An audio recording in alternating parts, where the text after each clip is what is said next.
तो ये मोदी है, उसी भाषा में जवाब देना जानता है।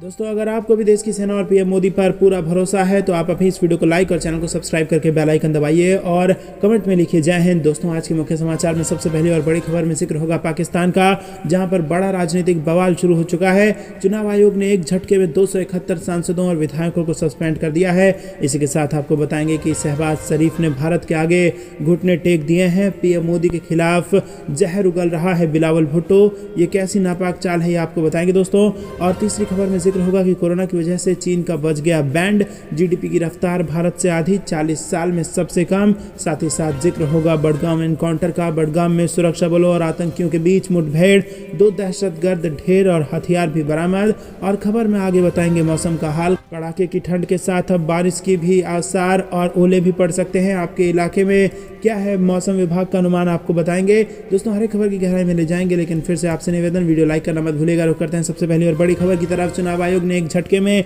271 सांसदों विधायकों को सस्पेंड कर दिया, जिसके बाद बड़ा राजनीतिक बवाल वहां शुरू हो गया है। जी हाँ दोस्तों, पाकिस्तान के शीर्ष चुनाव निकाय ने संपत्ति और देनदारियों का विवरण जमा नहीं करने पर देश भर के 271 सांसदों और विधायकों की सदस्यता निलंबित कर दी है। पाकिस्तान के चुनाव आयोग द्वारा सोमवार को जारी एक बयान में कहा गया है कि जिन पर कार्रवाई की गई है उनमें नेशनल असेंबली के 136 सदस्य, 21 सीनेटर और 114 प्रांतीय असेंबली के सदस्य हैं। चुनाव आयोग ने कहा है कि सांसदों विधायकों को हर साल 31 दिसंबर तक संपत्ति का ब्यौरा देना होता है। ऐसा न करने वाले सांसदों विधायकों को चुनाव आयोग ने निर्देशित किया था कि वो जून 30, 2022 तक का अपना वित्तीय विवरण 16 जनवरी 23 तक जमा करा दें, और उसके बाद अब ये कार्रवाई की गई है। दोस्तों, रुक करते हैं ब्रेकिंग न्यूज़ की तरफ। शहबाज शरीफ ने भारत के आगे टेक दिए घुटने, लेकिन पीएम मोदी के खिलाफ जहर उगल रहा है बिलावल भुट्टो। जी हाँ दोस्तों, आपको बता दें कि पाकिस्तान के डिफॉल्ट होने के खतरे बढ़ रहे हैं और इसी बीच प्रधानमंत्री शहबाज शरीफ ने भारत और पीएम मोदी के बीच बातचीत की गुहार लगाई है। यही नहीं, शहबाज शरीफ ने खाड़ी देश यूएई से अनुरोध भी कर डाला है कि वो कश्मीर के मुद्दों को सुलझाने के लिए दोनों देशों को बातचीत की मेज पर बिठाए। शहबाज जहां बातचीत के लिए भारत से गिड़गिड़ा रहे हैं, वहीं पाकिस्तान सरकार में ही विदेश मंत्री बिलावल भुट्टो ने पिछले दिनों अमेरिका में पीएम मोदी के खिलाफ बहुत जहरीला बयान दिया था और गुजरात का कसाई करार दिया था। प्रधानमंत्री और विदेश मंत्री उल्टी राय से पाकिस्तान भी हैरान है और पाकिस्तान के लोग भी हैरान हैं। वहीं रक्षा विशेषज्ञ इसे पाकिस्तानी पीएम की बड़ी चाल बता रहे हैं। दोस्तों, रुक करते हैं अगली ब्रेकिंग न्यूज़ की तरफ। कोरोना की वजह से चीन का बच गया है बैंड, जीडीपी की रफ्तार भारत से आधी, 40 साल में सबसे कम। जी हाँ दोस्तों, चीन में कोरोना वायरस ने इस कदर कोहराम मचा दिया है कि ये किसी से अब छुपा नहीं है। वहाँ फैली दहशत के चलते दुनिया के अन्य देशों में भी खौफ का माहौल पैदा हो गया है। कोरोना की मार झेल रहे चाइना के लिए एक और बुरी खबर आई है। देश की आर्थिक विकास दर के आंकड़े जारी किए गए हैं और इनके मुताबिक साल 2022 में चीन की इकोनॉमिक ग्रोथ रेट 3% रही है। दुनिया की दूसरी सबसे बड़ी अर्थव्यवस्था चीन से शुरू हुआ कोरोना वायरस का प्रकोप अब तक इसके लिए मुसीबत का सबब बना हुआ है। बीते साल 2022 में देश में कोरोना पर काबू पाने के लिए वायरस से निपटने के लिए लगाई गई पाबंदियों और रियल एस्टेट सेक्टर पर मंदी के चलते देश की इकोनॉमिक ग्रोथ 3% की दर से हुई, जो 4 दशक में सबसे कमजोर आंकड़ा है।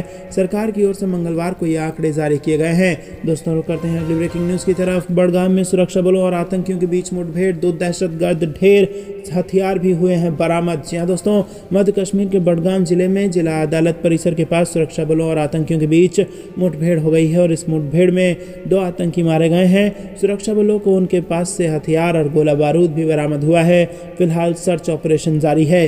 पुलिस विभाग ने बताया कि बडगाम जिला अदालत परिसर के पास एक विशेष इनपुट पर सेना और पुलिस की संयुक्त टीम की तरफ से नाका लगाया गया था।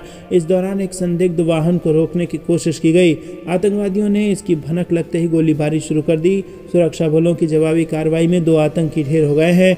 आतंकियों के पास से हथियार और गोला बारूद बरामद किया गया है और इलाके में तलाशी अभियान चलाया जा रहा है। दोस्तों, रुक करते हैं अगली ब्रेकिंग न्यूज़ की तरफ, जो कि मौसम विभाग से आ रही है। कड़ाके की ठंड के साथ अब बरसात और ओले के भी हैं आसार। जी हाँ दोस्तों, शीतलहर के प्रकोप के बीच आने वाले दिनों में बारिश के आसार बनते दिख रहे हैं। मौसम विभाग ने इसको लेकर चेतावनी जारी की है।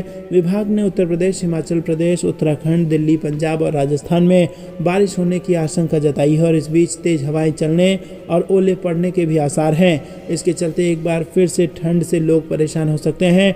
दोस्तों आपको बता दें कि मौसम विभाग ने किस राज्य में कब बारिश के आसार बताए हैं। दरअसल दोस्तों उत्तर प्रदेश में मौसम विभाग के अनुसार 23, 24 और 25 जनवरी को तेज हवा चलने और बारिश के आसार बनते दिखाई दे रहे हैं। हिमाचल प्रदेश में 23, 24 और 25 जनवरी को कई इलाकों में बारिश, बर्फबारी और तेज हवाओं को झेलना पड़ सकता है। बर्फबारी और शीतलहर वो पहले से ही झेल रही है।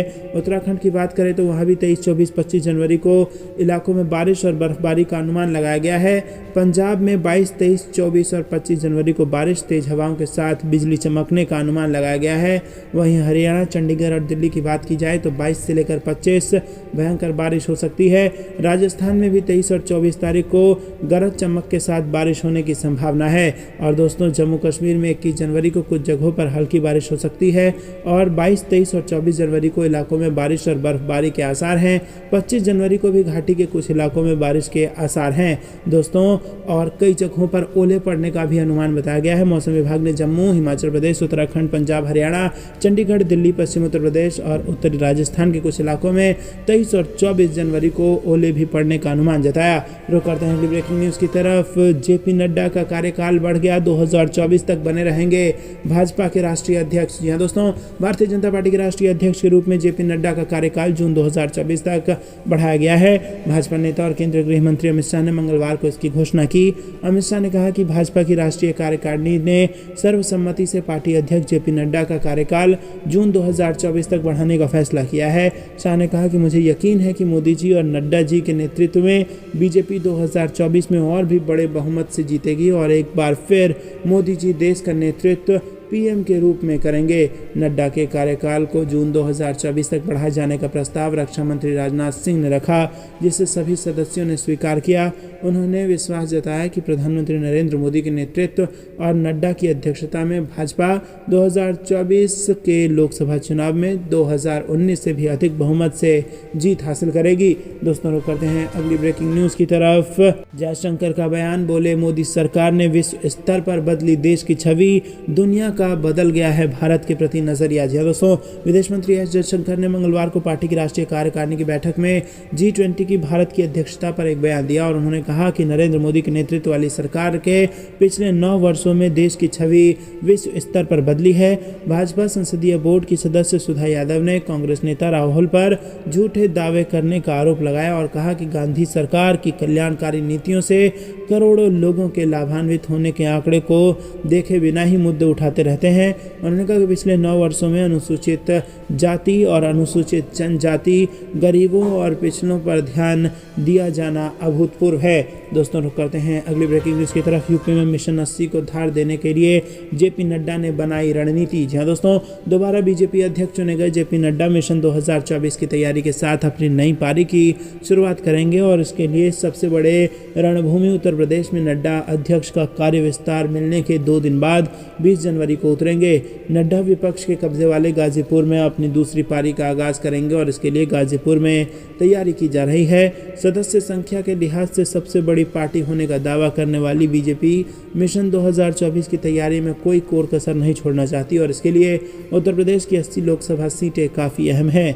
बीजेपी 2014 में अपने सहयोगियों के साथ यूपी के 73 सीटों तक जीतने का लक्ष्य हासिल कर चुकी है और इस बार यूपी में मिशन 80 यानी सभी लोकसभा सीटों में जीत दर्ज करने का लक्ष्य रखा गया है। रुक करते हैं अगली ब्रेकिंग न्यूज़ की तरफ। मुस्लिम समाज के बारे में गलत बयानबाजी ना करें, बीजेपी नेताओं को पीएम मोदी की नसीहत। जी हाँ दोस्तों, भारतीय जनता पार्टी की राष्ट्रीय कार्यकारिणी की बैठक के दूसरे दिन प्रधानमंत्री नरेंद्र मोदी ने संबोधित किया और पीएम ने बीजेपी नेताओं को नसीहत दी है कि मुस्लिम समाज के बारे में गलत बयानबाजी ना करें। उन्होंने कहा कि पसमानदा और बोरा समाज से मिलना चाहिए, कार्यकर्ताओं के साथ संवाद बनाकर रखना होगा, समाज के सभी वर्गों से मुलाकात करें, चाहे वो वोट दें या ना दें, लेकिन मुलाकात करें। पार्टी के कई लोगों को अब भी लगता है कि विपक्ष में हैं, पार्टी के कई लोगों को मर्यादित भाषा बोलनी चाहिए। दोस्तों रुक करते हैं अगली ब्रेकिंग न्यूज़ की तरफ। बंगाल लोकसभा चुनाव, बीजेपी को मिला 25 सीटों का टारगेट, 19 जनवरी को नड्डा फूकेंगे बिगुल। जी हाँ दोस्तों, आपको बता दें कि पिछले लोकसभा चुनाव में पश्चिम बंगाल ने राज्य की कुल 42 सीटों में से 18 सीटों पर जीत हासिल कर सभी को चौंका दिया है। उसके बाद बीजेपी ने राज्य से ममता बनर्जी को विधानसभा चुनाव में हटाने का आह्वान किया था, लेकिन बीजेपी को 77 सीटों पर संतोष करना पड़ा था। लेकिन अब अगले लोकसभा चुनाव में बंगाल बीजेपी को 25 सीट जीतने का टारगेट दिया गया है। दोस्तों रुक करते हैं अगली ब्रेकिंग न्यूज की तरफ। पाकिस्तान पत्रकार ने पीएम शहबाज को फटकारा और कहा कि कश्मीर को भूल जाओ और भारत से दोस्ती कर लो, तभी हालत सुधरेंगे। जी हाँ दोस्तों, पाकिस्तान की आर्थिक हालत बिल्कुल सही नहीं है। वो एक गहरे संकट से गुजर रहा है और इसके बावजूद वहाँ की सरकार हमेशा से अपने आंतरिक मामलों से दूर हटकर कश्मीर मुद्दे को ज़्यादा तवज्जो देती रही है। इसको लेकर वहाँ के एक मशहूर पत्रकार कमरान यूसुफ ने एक्सप्रेस ट्रिब्यून में लिखे एक आर्टिकल में इस बात का खुलासा किया है कि पाकिस्तान के पूर्व आर्मी प्रमुख जनरल बाजवा अपने दूसरे कार्यकाल में भारत के साथ रिश्ते सुधारने के लिए जी जान लगा चुके थे। उन्होंने ये भी दावा किया है कि भारत के पीएम नरेंद्र मोदी 2021 में पाकिस्तान का दौरा करना चाहते थे और भारत पाकिस्तान के रिश्ते को सुधारने की पहल करते। अभी पाकिस्तान की जिस तरह के हालात हैं उनको देखते हुए वहाँ के लोग भारत से आपसी संबंधों को सुधारने पर जोर देने को कह रहे हैं और इस वक्त पाकिस्तान कर्ज में डूबा हुआ है।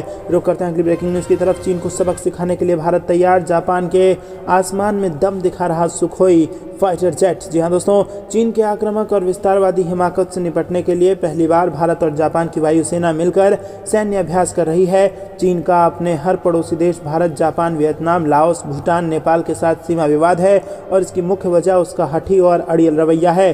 चीन के इसी हठी और अड़ियल रवैये पर नकेल कसने के लिए दो पड़ोसी देशों ने कमर कस ली है। Japan air self defence force के अनुसार जापान और भारत ने सामरिक और तकनीकी कौशल को बढ़ाने के लिए टोक्यो के आसपास के क्षेत्र में वीर गार्जियन के रूप में जाना जाने वाला एक संयुक्त सैन्य अभ्यास शुरू किया है।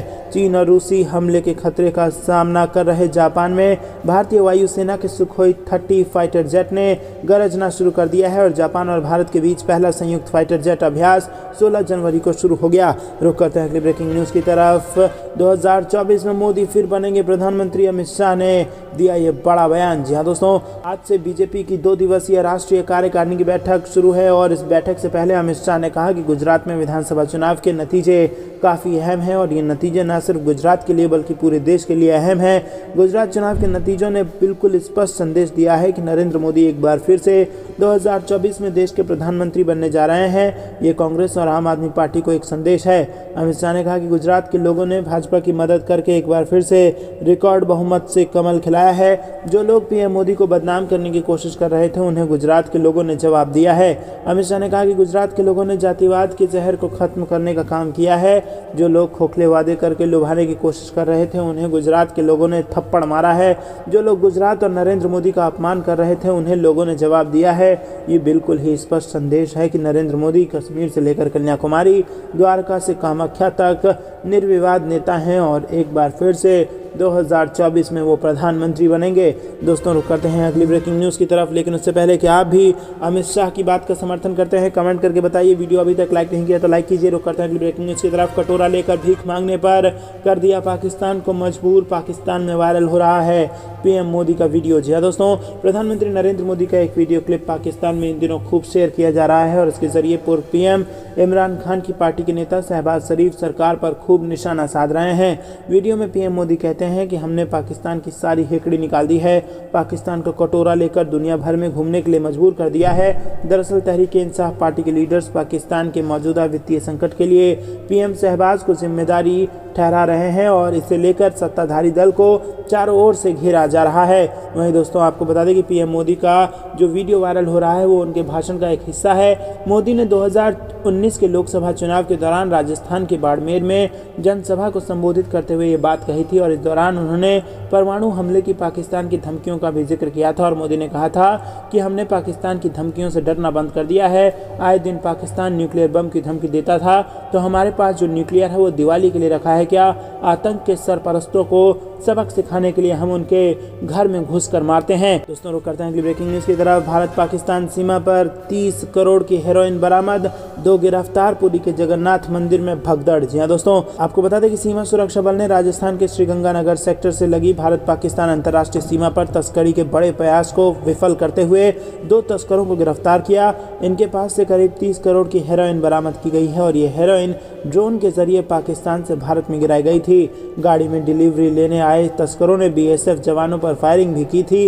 हालांकि जवानों ने तस्करों की गाड़ी पर जवाबी फायरिंग की, जिसके बाद 2 को पकड़ा गया। रुक करते हैं ब्रेकिंग न्यूज की तरफ। 2023 के विधानसभा चुनाव को लेकर बीजेपी ने कस ली कमर। रविशंकर प्रसाद ने किया दावा, सभी 9 राज्यों में बनेगी भाजपा सरकार। जी हां दोस्तों, दिल्ली के एनडीएमसी कन्वेंशन सेंटर में भारतीय जनता पार्टी की 2 दिवसीय राष्ट्रीय कार्यकारिणी की बैठक चल रही है और इस बैठक में प्रधानमंत्री नरेंद्र मोदी, बीजेपी अध्यक्ष जेपी नड्डा, मंत्री अमित शाह, रक्षा मंत्री राजनाथ सिंह और बीजेपी शासित राज्यों के मुख्यमंत्री सहित करीब 350 पदाधिकारी शामिल हुए और इस बैठक में 2023 के विधानसभा चुनाव और 24 के लोकसभा चुनाव की रणनीति पर चर्चा है। पूर्व केंद्रीय मंत्री और वरिष्ठ बीजेपी नेता रविशंकर प्रसाद ने मीडिया से बात करते हुए कहा कि 2023 हमारे लिए बहुत महत्वपूर्ण है और हमें 9 प्रदेशों में चुनाव लड़ना है। राष्ट्रीय अध्यक्ष जेपी नड्डा ने पूरी कार्यकारिणी से आह्वान किया कि चुनाव के लिए कमर कस लें, हमें सभी 9 राज्यों में जीत दर्ज करनी है। वहीं उन्होंने आगे कहा कि देश भर के 100 लोकसभा क्षेत्रों में 72,000 बूथ चिन्हित किए गए थे जहां भाजपा कमजोर थी, लेकिन हम 1,30,000 बूथों तक पहुंचे और पार्टी की नीतियों को जनता तक पहुंचाया। दोस्तों, रुक करते हैं अगली ब्रेकिंग न्यूज की तरफ। यूनियन बजट 2023 से पहले वित्त मंत्री का बयान, 5 लाख तक की आय पर कोई नया टैक्स नहीं।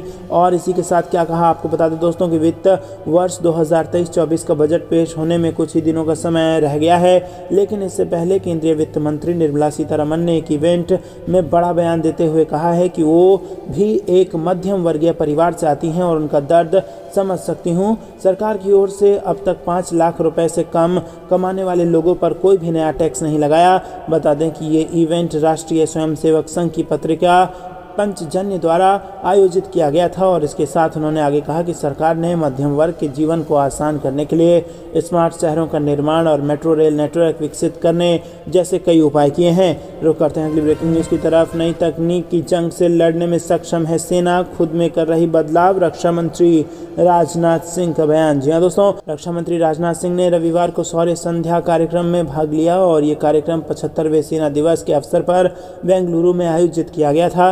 रक्षा मंत्री ने 75वें सेना दिवस कार्यक्रम को संबोधित करते हुए कहा कि मैं थल सेना दिवस पर कर्नाटक की पावन भूमि से उन सभी महान विभूतियों को नमन करता हूं जिनके त्याग और बलिदान के कारण हमारे देश की संप्रभुता एक और अखंड है। दोस्तों, रुक करते हैं अगली ब्रेकिंग न्यूज की तरफ। राम मंदिर पर आतंकी हमले की साजिश, जैश ए मोहम्मद ने बनाया प्लान, इंटेलिजेंस एजेंसियों को मिला इसका इनपुट। जी हाँ दोस्तों, गणतंत्र दिवस के मौके पर देश की राजधानी दिल्ली समेत कई बड़े शहरों पर आतंकियों की नजर बनी हुई है। इंटेलिजेंस एजेंसियों को खुफिया जानकारी मिली है कि आतंकी अयोध्या में राम मंदिर को अपना निशाना बना सकते हैं। एजेंसी सूत्रों के मुताबिक राम मंदिर में सुसाइड बॉम्बर के जरिए हमला करने की साजिश रची जा रही है। दरअसल एजेंसियों को इनपुट मिला है कि अगले कुछ दिनों में पाकिस्तान का आतंकी संगठन राम मंदिर पर हमले करने का प्लान कर रही है। जैश ए मोहम्मद आतंकी संगठन ने इस हमले की साजिश रची है। नेपाल के रास्ते से भारत में सुसाइड स्क्वाड यानी आत्मघाती हमलावर का दस्ता भेजकर हमले का प्लान बनाया गया है। बता दें कि राम मंदिर निर्माण का 50% से ज़्यादा काम हो चुका है और यहाँ सुरक्षा पहले से ही चाक चौबंद है। वहीं अब इस अलर्ट के बाद उत्तर प्रदेश पुलिस पहले से ज़्यादा अलर्ट हो गई है। इंटेलिजेंस एजेंसियों को पता चला है कि गणतंत्र दिवस के मौके पर दिल्ली से लेकर पंजाब और देश के कई शहरों में बड़ा हमला करने की आतंकी साजिश रच रहे हैं। पाकिस्तान के आईएसआई, इस्लामिक स्टेट, अलकायदा ने अंडरवर्ल्ड डॉन दाऊद इब्राहिम के गुर्गों की भी मदद ली है और बताया गया कि पाकिस्तान आईएसआई अपने स्लीपर सेल और अवैध रोहिंग्या का इस्तेमाल कर 26 जनवरी के मौके पर दिल्ली और पंजाब में आईईडी ब्लास्ट करवा सकता है। खबर ये भी है कि अगर 26 जनवरी पर आतंकी प्लान फेल हुआ तो G20 समिट को निशाना बनाया जाएगा। दोस्तों, रुक करते हैं अगली ब्रेकिंग न्यूज की तरफ। पाकिस्तान में फिर से गिरने वाली है सरकार, इमरान खान का दावा, पीएम को साबित करना होगा बहुमत। जी दोस्तों, पाकिस्तान के अपदस्थ प्रधानमंत्री इमरान खान ने कहा है कि राष्ट्रपति डॉक्टर आरिफ अलवी जल्द ही प्रधानमंत्री शहबाज शरीफ से विश्वास मत हासिल करने के लिए कहेंगे। खान ने लाहौर में एक मीडिया वार्ता में और शनिवार शाम हम न्यूज़ टीवी पर एक इंटरव्यू में भी कहा कि शहबाज शरीफ ने पंजाब में हमारी परीक्षा ली और अब ये साबित होने की उनकी बारी है कि उन्हें नेशनल असेंबली में बहुमत हासिल है या फिर नहीं। दोस्तों रुक करते हैं अगली ब्रेकिंग न्यूज़ की तरफ। चीन पाकिस्तान को भारत की कड़ी चेतावनी, विदेश मंत्री जयशंकर ने ड्रैगन की दुखती रग पर रखा हाथ। जी हां दोस्तों, विदेश मंत्री एस जयशंकर ने चीन पाकिस्तान को चेतावनी दे दी है। तमिलनाडु में एक कार्यक्रम को संबोधित करते हुए जयशंकर ने कहा कि पाकिस्तान में पैदा होने वाले टेररिज्म और चीन के साथ बॉर्डर पर हुई आक्रामक झड़पों में भारत की जवाबी कार्रवाई ने दिखाया है कि हमारा देश किसी के दबाव में नहीं आएगा। उन्होंने आगे कहा कि भारत अपनी सुरक्षा की खातिर हर संभव कदम उठाएगा। चीन के साथ हुई झड़पों को याद दिलाकर विदेश मंत्री जयशंकर ने ड्रैगन की दुखती रग पर हाथ रख दिया है। एस जयशंकर ने साल 2019 की एक घटना को याद दिलाते हुए कहा कि पुलवामा टेररिस्ट अटैक के जवाब में इंडियन एयर फोर्स ने बालाकोट में हवाई हमले करके बहुत ज़रूरी मैसेज दिया था। बता दें कि शनिवार को विदेश मंत्री एस जयशंकर ने तमिल साप्ताहिक तुगलक की 53वीं एनिवर्सरी को संबोधित कर रहे थे और तब उन्होंने ये बात कही। रुक करते हैं अगली ब्रेकिंग न्यूज़ की तरफ। वडगाम में सुरक्षा बलों और आतंकियों के बीच मुठभेड़, पूरे इलाके में तलाशी अभियान शुरू। जी हाँ दोस्तों, जम्मू कश्मीर के वडगाम में सुरक्षा बलों और आतंकियों के बीच मुठभेड़ हो गई है और इसके साथ ही पूरे इलाके में तलाशी अभियान चलाया गया है। आतंकियों को पकड़ने के लिए आने जाने वाले रास्तों पर सुरक्षा बल तैनात हैं। पुलिस अधिकारी ने बताया कि मध्य कश्मीर के वडगाम जिले के रेडबुक मागम में आतंकियों के होने की सूचना मिली थी और इसके बाद संयुक्त तलाशी अभियान चलाया गया। एक ठिकाने पर जब सुरक्षा बल पहुंचे तो आतंकियों ने उन पर फायरिंग कर दी और इसके बाद जवाबी कार्रवाई की गई। दोस्तों रुक करते हैं अगली ब्रेकिंग न्यूज़ की तरफ। दिल्ली को दहलाने की साजिश नाकाम, 2 आतंकवादी गिरफ्तार, निशाने पर थे कई नेता। जी हाँ दोस्तों, गणतंत्र दिवस मुख्य समारोह से पहले दिल्ली पुलिस की स्पेशल सेल ने एक बड़ी आतंकी साजिश को नाकाम किया है। पुलिस ने दिल्ली के जहांगीरपुरी से 2 आतंकवादियों को गिरफ्तार किया और उनके पास से हथियारों का जखीरा बरामद किया। दिल्ली स्पेशल सेल के एडिशनल सीपी प्रमोद कुशवाहा ने बताया कि स्पेशल सेल की पुलिस ने जो 2 आतंकवादी पकड़े हैं उसमें एक का नाम नौशाद और दूसरे का जगजीत जस्सा है। इन्हें जहांगीरपुरी इलाके से पकड़ा गया और इनके पास से 2 हैंड ग्रेनेड, 3 पिस्तौल और कार्ट्रिज बरामद हुआ है। बताया जा रहा है कि दिल्ली से गिरफ्तार दोनों आतंकवादी ने पिछले साल एक व्यक्ति की हत्या कर दी थी। पी कुशवाहा अतिरिक्त सीपी विशेष प्रकोष्ठ ने बताया कि उन्होंने दिसंबर 2022 में केवल अपने आकाओं को अपनी क्षमताओं का प्रदर्शन करने के लिए एक व्यक्ति को मार डाला था।